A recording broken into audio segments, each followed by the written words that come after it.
কথার মাঝে কথা বল ভাই, আমরা কি টকশো করব নাকি করব না?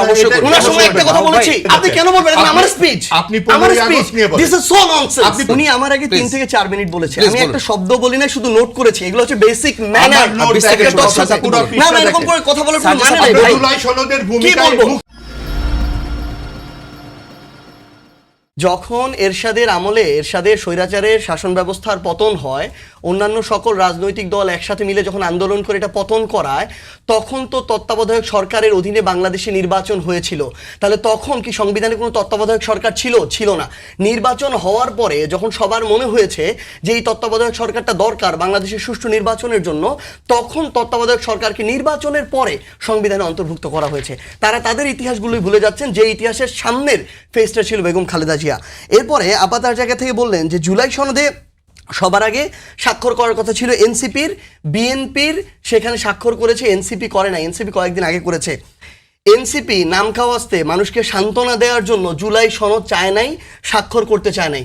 এনসিপি বিএনপি এখন তাদের প্রত্যেকটা কথা এবং কাজে এটা স্পষ্ট প্রকাশ পাচ্ছে যে তারা প্রতারণার জন্য শুধু নাম খাওয়াস্তে ওই জুলাই সনদ বলেন, ঐকমত্য কমিশন বলেন, গণভোট বলেন, এইগুলার কথা মুখে মুখে বলেছে। তাদের মনে একটা জিনিসই ছিল, কোনো মতে খালি নির্বাচনটা পার হোক, তারপরে দেখে নিব এই জুলাই সনদ কেমনে হয়, এই গণভোট কেমনে বাস্তবায়ন হয়। এটার জন্য তারা তাদের জায়গা থেকে কোন প্রক্রিয়া জুলাই সনদ বাস্তবায়ন হবে, কিভাবে এটা জনরায় পাবে, এরকম কোনো কিছু চিন্তা করে না, তারা সাইন করে চলে এসেছে। আমরা সাইন করি নাই কেন? কারণ জুলাই সনদ কিভাবে বাস্তবায়ন হবে, জুলাই সনদ আমরা আমাদের জায়গা থেকে বিএনপির মধুর কথায় বিশ্বাস করি নাই। কারণ জনাব সালাউদ্দিন আহমেদ সবসময় তার দলের তাদের দলীয় স্বার্থে সুবিধাজনক অবস্থান নিয়ে কথা বলেছেন। আপনি দেখেন, একটা গণভোট হলো, 70% মানুষ সেই গণভোটে আলাদা করে ভোট দিল যে আপনি সংসদে পলিসি মেকিংয়ের জন্য যান, আপনাকে 50% ভোট দিলাম, কিন্তু এই জুলাই সনদে যে সংস্কারগুলো আছে এগুলো আপনার বাস্তবায়ন করতে হবে, এটার জন্য আমি 70% ভোট দিলাম। এটা পাশাপাশি প্যারালালি গিয়ে এটা করবে এরকম না, দুইটা একসাথে হয়েছে। তাহলে এত বড় ম্যান্ডেট পাওয়ার পরও তারা যখন এসে জুলাই সনদকে তোয়াক্কা করছে না, গণভোটকে অবৈধ বলছে, তাহলে সেখানে এই গণভোট যদি না হতো বিএনপি জীবনে জুলাই সনদকে পাত্তা দিত না। এই জন্য আমরা অন্তর্বর্তীকালীন সরকারকে বলেছি এই জুলাই সনদ কিভাবে বাস্তবায়ন হবে, কিভাবে এই ম্যান্ডেট জনগণের আরো নিশ্চিত হবে, এটা আপনি নিশ্চিত আগে করেন, তারপরে আপনার জায়গা থেকে আমরা জুলাই সনদে সাইন করব। এরপরে আদেশ হয়েছে, গণভোট হয়েছে, এরপরে আমরা আমাদের জায়গা থেকে নির্বাচনের আগে ওই জুলাই সনদে স্বাক্ষর করেছি, শুধুমাত্র নাম কাগজে মন ভুলানোর জন্য না। এবার বেশ কিছু জায়গায় কথা, মানে আপা যে জায়গায় একটু আগে বললেন যে আমরা আমাদের জায়গা থেকে বিরোধী দল আমাদেরকে চিন্তা করতে হবে জনগণ কি চায়। বিরোধী দল শুধু নিজে কি চায় এটা চিন্তা করলে হবে না। এটা কে চিন্তা করছে এখন? বিএনপি তাদের জায়গা থেকে জনগণ যখন তাকে গণভোটের এই ম্যান্ডেটে বলে দিল যে আপনি এই সংস্কারগুলো করবেন, বিএনপি গিয়ে তাদের সুবিধাজনক প্রত্যেকটা অবস্থান ব্যক্ত করছে এবং ওইটা করতে চাচ্ছে। এবং বিএনপির স্বরাষ্ট্রমন্ত্রী থেকে শুরু করে আইনমন্ত্রী প্রত্যেকটা মানুষ এই জায়গায় তাদের জায়গায় গুরুত্বপূর্ণ যে সংস্কারগুলো একটাতেও তারা এগ্রি করছেন না। তাদের নোট অফ ডিসেন্ট সেখানে তারা মানবেন না। তাদের দলীয় এজেন্ডা বাস্তবায়ন করার জন্য গণভোট হয়েছে, দলীয় এজেন্ডা বাস্তবায়ন করার জন্য জুলাই অভ্যুত্থান হয়েছে, দলীয় এজেন্ডা বাস্তবায়ন করার জন্য অন্তর্বর্তীকালীন সরকার ঐকমত্য কমিশন করেছিল। তাদের 31 দফার প্রথম দফা হচ্ছে তারা তাদের জায়গা থেকে সংবিধান সংস্কার কমিশন করবেন। ওই কমিশনটাই তো সেটা ছিল, শুধু নামটা আলাদা ছিল, ঐকমত্য কমিশন। সেখান থেকে এই নির্বাচনের পরবর্তী সময়ে একসাথে দুইটা রোল প্লে করার কথা ছিল। একটা ছিল তারা সংসদ সদস্য হবে, আরেকটা ছিল তারা তাদের জায়গা থেকে কনস্টিটিউশনাল যে অ্যাসেম্বলি হবে ওইটার তারা সদস্য হবে। কিন্তু এখনই তারা এই জায়গায় প্রতারণা শুরু করছে। তো আমরা আমাদের জায়গা থেকে শুধু বিএনপিকে একটা জিনিসই বলতে চাই, স্পষ্ট করেছে সংবিধানে অন্তর্ভুক্ত করা হতে হবে, তারপরে তারা শপথের বিষয়ে আসবে। সংবিধান সংস্কার পরিষদের কথা যেটা, যে শপথটা আসলে বিরোধী দল নিয়েছে, যেটা আপনি তো ওটার কথাই বলছিলেন। এটা জুলাই আমাদের এই যে আদেশ, এই আদেশে স্পষ্ট করে আমাদের লেখা রয়েছে 7 নম্বর ধাপে, এই উক্ত নির্বাচনে যদি হ্যাঁ জয়যুক্ত হয় গণভোটে, তাহলে নির্বাচিত প্রতিনিধিগণ একই সাথে জাতীয় সংসদের সদস্য হিসেবে এবং আদেশ অনুসারে সংবিধান সংস্কার পরিষদের সদস্য হিসেবে দায়িত্ব পালন করবেন। তাহলে তারা তাদের জায়গা থেকে এখন যদি বলে যে আগে তারা ওইখানে সংসদ সদস্য হবেন, সংবিধানে অন্তর্ভুক্ত করবেন, তারপরে করবেন না, জনগণ তো এটা বলে নাই তাদের জায়গা থেকে। তারা এখন তাদের জায়গা থেকে অনেক এক্সকিউজ দেওয়া শুরু করেছেন। কি এক্সকিউজ? তারা বলছেন যে এখানে আমাদের যে সংসদ, এই সংসদই আমাদের জায়গা থেকে সার্বভৌম। এই কথা বলা শুরু করছেন, অথচ এই যে আমাদের জুলাই সনদের উপরে এত পার্সেন্ট মানুষ 70% মানুষ যে তারা ম্যান্ডেট দিল, এটা সার্বভৌম না। কিন্তু আমরা যদি আমাদের জায়গা থেকে দেখি, এই যে আমাদের সংসদ, এই সংসদও এমন অনেক সংশোধনী এনেছিল যে এই সংশোধনীগুলো গিয়ে আমাদের সুপ্রিম কোর্টে গিয়ে বাতিল হয়ে গিয়েছে। তাহলে যদি আমার এই সংসদটাই সার্বভৌম হয়, তাহলে তো আমার সর্বোচ্চ আদালত কখনো এই আমাদের যে সার্বভৌম যে প্রতিষ্ঠান সংসদ, সেটার সংশোধনীগুলো বাতিল করতে পারে না, কিন্তু বাতিল করেছে এবং আগামীতেও বাতিল করবে। তার মানে আমাদের এখানে সংসদ সার্বভৌম নয়, বরং এই যে সংবিধান, এই সংবিধানের সাথে স্পষ্ট করে উল্লেখ করা আছে যে আমাদের এই যে জনগণ, এই জনগণের অভিপ্রায়ের পরম অভিব্যক্তি রূপে এই সংবিধান পরিচালিত হবে। তাহলে জনগণ তো আলাদা করে তার অভিপ্রায় দিল। আপনাকে যত পার্সেন্ট ভোট দিয়ে সংসদে পাঠিয়েছে, তার চেয়ে আরো 20% অভিপ্রায় বেশি দিয়ে সে বলছে আপনি জুলাই সনদ বাস্তবায়ন করুন। এখন আপনি আপনার জায়গা থেকে বলছেন গণভোট অবৈধ। মানে আমাদের আসলে দুঃখের জায়গা কোনটা? ইতিহাস সবাইকে সুযোগ দেয়, কিন্তু এই সুযোগটা বেশি দিয়েছে আসলে আমাদের জিয়া পরিবারকে। আমাদের শহীদ প্রেসিডেন্ট জিয়াউর রহমান তার সময় একটা গণভোট পেয়েছিলেন, বেগম খালেদা জিয়া তার সময় গণভোট পেয়েছিলেন। শহীদ প্রেসিডেন্ট জিয়াউর রহমান তার গণভোটে বহুদলীয় গণতন্ত্র প্রতিষ্ঠা করলেন, তিনি ইতিহাসে স্মরণীয়। বেগম খালেদা জিয়া সংসদীয় গণতন্ত্র প্রবর্তন করলেন, ইতিহাসে পজিটিভভাবে স্মরণীয়। কিন্তু আজকে জনাব তারেক রহমান, খুবই দুঃখ লাগে, তিনি তার জায়গা থেকে জনগণের এত বড় ম্যান্ডেটের পরে এটাকে তিনি চুপ করে নিষ্ক্রিয় দর্শকের মতো সংসদে বসে থেকে মিটিমিটি হাসেন, টেবিল চাপড়ান, আর তার আশেপাশের মানুষগুলো জনগণের এত বড় ম্যান্ডেটটাকে নিয়ে তারা প্রতারণা করে। এটা ইতিহাসের এই দায়টাকে অবশ্যই নিতে হবে। সংশ্লিষ্ট বিষয় বলেছেন যে 1973 সালের 7 এপ্রিলের পরে রাষ্ট্রপতির এই ধরনের আদেশ দেওয়ার ক্ষমতা থাকে না, এইটাকে আসলে কিভাবে বলবেন? হ্যাঁ, তো 1973 সালের পরে মানে জুলাই অভ্যুত্থানের এরকম কোনো ধরনের বিধান ছিল নাকি? 1973 সালের পরে এই ধরনের অভ্যুত্থান হয়ে 106কে টেনে এনে কোনো অন্তর্বর্তীকালীন সরকার হয়েছিল নাকি? 1973 সালের পরে এই যে জুলাই অভ্যুত্থানের পরবর্তী যে বাংলাদেশ, যে বাংলাদেশে 5 বছর পর নির্বাচন হওয়ার কথা ছিল 24-এর পর 29-এ, সেটা না হয়ে 26-এ হওয়ার কথা ছিল নাকি? এই জুলাই সনদের এই 1973 সালের পরে আমরা দেখলাম এই বাংলাদেশে যাদের সাথে জুলুম করা হয়েছে, আমরা বিশ্বাস করি জনাব তারেক রহমান জুলুমের শিকার, আমাদের জনাব সালাউদ্দিন ভাই জুলুমের শিকার, এই মানুষগুলো আবার ফিরে আসলেন, আমাদের অসংখ্য গুম হওয়া মানুষ আবার ফিরে আসলেন। এই জিনিসগুলো কোনোটাই কি আমাদের জায়গা থেকে এই সাংবিধানিক প্রক্রিয়া ছিল? জুলাই সনদ বাস্তবায়ন তারা করবেন না, তারা তো বলছেন ধারণ করেন জুলাই চেতনাকে, বারবারই তো বলছেন সংসদে পরশুদিন তো ভাই কথার সাথে কাজের মিল থাকতে হবে। মুখে মুখে ধারণ করেন আর বাস্তবায়নের সময় নিজেদের পছন্দের অধ্যাদেশগুলো, নিজেদের পছন্দের বিধানগুলো তারা করবেন, বাকিগুলো করবেন না। তার মানে কি এটা জুলাই সনদ পুরো বাংলাদেশের, ভাই একটু আগে যেটা বললেন, তাহলে পুরো বাংলাদেশকে ধারণ করে না? তাহলে এটা তো শুধু বিএনপিকে ধারণ করে, এটা তো বিএনপির দলীয় এজেন্ডা বাস্তবায়ন করার জায়গা না। তর্ক করো যুক্তির সাথে, যুক্তির বাইরে যাওয়ার কোনো সুযোগ নাই, অন্তত পক্ষে সংসদে তো নাই। এবং যুক্তির সাথে যেটা দরকার সেটা হচ্ছে সংবিধান মাস্ট।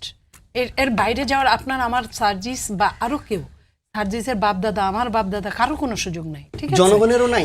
জনগণের আছে, জনগণের, সেটাই আসছি।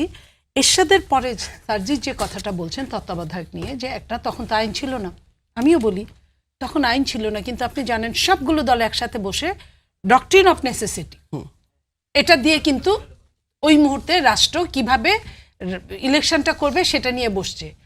এবার কি ডক্ট্রিন অফ নেসেসিটির কাজ দিয়ে আমরা গিয়েছি? যাইনি। আমরা একটা সংস্কারের কমিটি বানিয়েছি, সেই কমিটির প্রধান যা যা বলেছেন উনি হাদিসের মতো, কোরআনের মতো উনি বাণী দিয়েছেন, তো উনার বাণী তো এখানে সার্বজন গ্রহণযোগ্য হতে পারে না।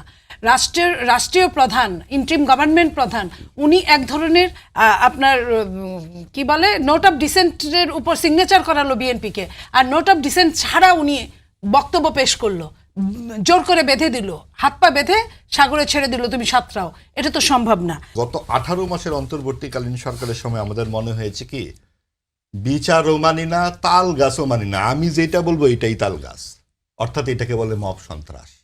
এই মব রাজার আমলে যা কিছু হয়েছে সব কিছুই কিন্তু ধরেন ছুঁড়ে ফেলা, ভেঙে ফেলা, কেটে ফেলা। আপনার 72 সংবিধান তো একটা মুক্তিযুদ্ধ জাত একটা সংবিধান, তো সেটার ব্যাপারে রাগটা কাদের থাকার কথা? যাদের থাকার কথা তারাই আছে। কারণ আপনি দেখুন যে ভারত বা পাকিস্তান অথবা এই আশেপাশের কোনো দেশের সংবিধানে এই ধর্মনিরপেক্ষতা বা সেকুলারিজম শব্দটা কিন্তু নাই। ভারতে আছে সেকুলার, আমাদের এখানে সেকুলারিজম শব্দটা আসলো কোথা থেকে, বঙ্গবন্ধু কোথায় পেলেন, সেটা কিন্তু তার বইতে লেখা আছে। কাজে আমরা যখন বলছি যে এটা ভারত লিখে দিচ্ছে, এইটা কিভাবে হয়? এবং আপনি দেখুন বারবার বলা হচ্ছে ভারতীয় আধিপত্যবাদ ইত্যাদি নানান রকম কথাবার্তাগুলো তুলে দিয়ে আবার দেখা গেল সুতা আমদানি 140% বেড়ে গেছে। আগামীতে যেই কোরবানি ঈদ হতে থাকবেন দেখবেন একজন বহর চলে আসতেছে গরু ওখান থেকে, পেঁয়াজ ইত্যাদি। তার মানে আপনি আত্মনির্ভরশীল হওয়ার কোনো কথা কি অন্তর্বর্তীকালীন সরকার বলেছে? এই 18 মাসে কোনো ছাত্রদেরকে কি বলেছে ইউনূস সাহেব যে তোমরা বাবারা পড়তে বসো, তোমরা নিজেদেরকে তৈরি করো? না, উনি বলেছেন তোমার ঘরের ভেতরেই তো ফ্যাসিস্ট আছে। আচ্ছা, এই যে আরেকটি বললেন সার্জিস সাহেব, বললেন জুলুমের শিকার তো বিএনপি সবচেয়ে বেশি হয়েছে। এটা যেমন সত্য, আমরা একটু জুলুমের শিকার আমাদের যারা 60 দশকে 50 দশকে যারা রাজনীতি করেছেন তাদের কথাটা একটু মনে করি। বিশেষ করে বঙ্গবন্ধুর জীবনে উনি কত বছর কারাগারে ছিলেন, উনার যে পরিবারের সদস্যরা 8 বছরের শিশু রাসেল সহ 22 জন নিহত হয়েছে, এটা কোন ধরনের জুলুম এবং কারাই হত্যাকাণ্ড ঘটালো? এটার যেমন বিচার হয়নি, প্রেসিডেন্ট জিয়াউর রহমানের হত্যারও কোনো বিচার হয়নি। আমি ভাইয়ের ওই কথাটা দিয়ে শুরু করতে চাই। তিনি তার জায়গা থেকে যেটা বললেন যে আমরা কেন আমাদের জায়গা থেকে 50-60 দশকের যাদের অনেক অবদান ছিল শেখ মুজিবুর রহমান থেকে শুরু করে তাদেরকে কেন আমরা স্মরণ করি না। আমরা নির্দ্বিধায় আমাদের জায়গা থেকে বলি যে 1971 সালে 24শে মার্চের আগে শেখ মুজিবুর রহমানের যে অবদান ছিল আমরা আমাদের জায়গা থেকে অবদানটা স্বীকার করি। কিন্তু সাথে সাথে আমাদের এই কথাটা বলতে হবে যে 1972 সালের 10ই জানুয়ারি এই দেশে ফিরে আসার পর থেকে তিনি তার জায়গা থেকে বাংলাদেশের স্বাধীনতার যে মূল আকাঙ্ক্ষা ছিল গণতন্ত্র, সেটাকে নিজে গলা টিপে হত্যা করেছেন, বাকশাল কায়েম করেছেন। তিনি তার জায়গা থেকে ভাই আমার কথা সময় নো ইন্টারাপশন প্লিজ, আমি করি নাই। এটা একটু বলেন। এখানে খুবই স্পষ্ট করে তিনি তার জায়গা থেকে গণমাধ্যমের স্বাধীনতাকে হরণ করে মাত্র 4টা তার মন মতো মিডিয়াকে চালু করে রেখেছিলেন। তিনি তার জায়গায় শেষ করে তিনি তার জায়গায় কথার মাঝে ইন্টারাপশন হবে না। তিনি তার জায়গা থেকে রক্ষী বাহিনীকে দিয়ে বাংলাদেশের সামরিক যে বাহিনী ছিল যেগুলো, সেগুলোকে তিনি তার জায়গা থেকে তাদের যে সার্বভৌমত্ব সেটা নষ্ট করেছিলেন। তিনি দুর্ভিক্ষ তার জায়গা থেকে তার দুর্বলতার মধ্যে দিয়ে দুর্ভিক্ষ তৈরি করে লক্ষ লক্ষ মানুষের নিহতর কারণ হচ্ছে তিনি। ভাই শেষ করে দেন। 15ই আগস্টের ব্যাপারে বলেন ভাই, উনি একটু আগে উনি 10 মিনিট কথা বলছে না? আমাদের সবচেয়ে বড় সমস্যা কি, আমি ভাইয়ের একটা কথা বলি, উনি পুরো সময় এখানে কথা বলছে অন্তর্বর্তীকালীন সরকার নিয়ে। কারণ ওনাদের ওই গার্ডসটুকু নাই যারা ক্ষমতায় থাকে তাদেরকে প্রশ্ন করায়। এটার কারণে এটার কারণে এই জন্য ভাই কথার মাঝে কথা বল। ভাই আমরা কি টকশো করবো নাকি করবো? ওনার সময় একটা কথা বলেছি, ওনার সময় একটা কথা বলেছি, আপনি কেন বলবেন আমার স্পিচ? আপনি 15ই আগস্ট নিয়ে বলেন। This is so nonsense. আপনি 15ই আগস্ট নিয়ে বলেন। ভাই প্রশ্ন ছিল মনে হয় আমারটা আমাকে বলতে দেন। কেন এটা বলবেন? আমারটা বলতে দেন। এখানে সবচেয়ে বড় সমস্যা বাংলাদেশের সো কল সিভিল সোসাইটির, তারা ক্ষমতাকে তোষামত করে ধীরে ধীরে স্বৈরাচার বানায়। তারা তাদের জায়গা থেকে এখন অন্তর্বর্তীকালীন সরকারকে নিয়ে কথা বলছে, কিন্তু বিএনপি যে তাদের জায়গা থেকে এখন সেই যেই ধরনের অপকর্মগুলো তারা করছে, যে প্রতারণা করছে, এটা নিয়ে কথা বলে তাদের কোনো গাছ নাই। তারা হামের টিকা নিয়ে ব্যস্ত। কিন্তু জুলাই সনদ এই যে গুম থেকে শুরু করে এই যে অধ্যাদেশগুলো এগুলো বাতিল করে দিচ্ছে। কি কথা বলার আপনি সুযোগ দিচ্ছেন? কথার মাঝে এটা কেন তো কথা হতে বলবে? পারে না। কথার মাঝে কেন কথা বলবে? আপনি বলেন যে তারা আমি কি তাদের বিএনপির জায়গা পক্ষে বলেনি? আপনি বলেছেন আমি না না, শুনেছি। আপনি তো সময় আপনি আমাকে দিচ্ছেন না তো। উনি তো কথা বলে যাচ্ছেন। উনি আপনি ব্যক্তিগত আক্রমণ না করে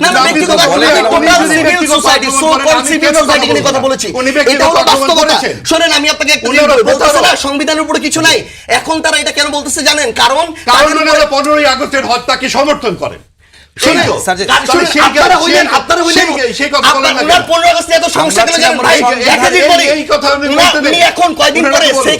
ভারত পালানো নিয়েও উনার প্রচুর জ্বলবে। কারণটা হইলো উনি বলবে যে শেখ হাসিনা ভারত পালাইতে পারে না, শেখ হাসিনাকে কিভাবে আক্রমণ করা হলো, বক্তৃতা দিয়ে অভ্যস্ত। এই কারণেই লাস্ট 30 সেকেন্ড আছে। এরকম করে টকশো করা যায় না। আসলে টকশো করা যায় না। উনি ব্যক্তিগত আমার কথা শুনে কথা বলবে কেন? উনি এলো কথারই বক্তব্য করবেন, আসলে টকশো করা যায় না। 30টা সেকেন্ড সময় দেন সবইও নাকি সময় না, একটু দেন। বলুক। আপনি তো বলেছেন সাজিস বলুন। উনি আমার আগে 3 থেকে 4 মিনিট বলেছে। Please আমি বলুন। একটা শব্দ বলি না, শুধু নোট করেছি। এগুলো হচ্ছে বেসিক ম্যানার। আমার note দেখেন, পুরো না না, এরকম করে কথা বলার কোনো মানে নেই ভাই। জুলাই সনদের কি ভূমিকায় বলবো? মুক্তিযুদ্ধ যার 75 আগস্ট নিয়ে এত জ্বালা, কয়দিন পরে তার শেখ হাসিনা কেন ভারতে গিয়েছে এটা নিয়ে অনেক জ্বালা হবে, অনেক জ্বালা হবে, অনেক জ্বালা হবে। এটা শেখ মুজিবুর রহমানের কর্মদোষের কারণে হয়েছে। এই কারণে মিষ্টি বিতরণ হয়েছে। এটা হচ্ছে রিয়েলিটি, এটা হচ্ছে রিয়েলিটি।